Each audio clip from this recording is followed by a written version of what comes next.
ती एक गृहिणी होती. जॉइंट फॅमिलीमध्ये राहणारी, सगळ्यांची काळजी करणारी, सगळ्यांच्या वेळा सांभाळणारी. पण तिची वेळ कुणालाच माहिती नाही. एक दिवस ती शांतपणे म्हणाली, की "मला संडे ऑफ हवा आहे." सगळे हसले. "घरकामाला सुट्टी असते का? एवढं कामच काय असतं घरी? तू करतेस तरी काय एवढं?" ते काहीच बोलली नाही. पण मात्र तिने मनाशी निर्धार केला होता, की मी या संडेला तर रेस्ट नक्की घेणार. तर तिने खरंच संडेला ऑफ घेतला.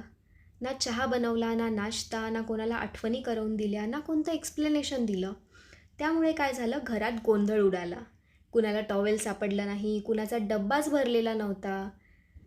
सोमवारी पण मात्र घर पुन्हा चालू होतं. सगळं नेहमीसारखंच.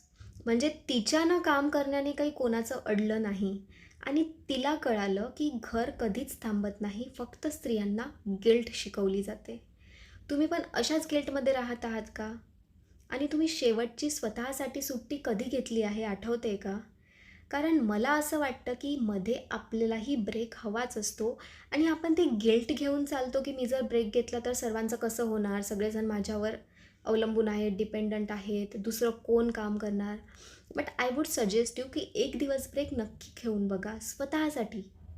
थोडा आराम करा, थोडं स्वतःला जे आवडते ते करा आणि काय अनुभव आला ते मला नक्की सांगा.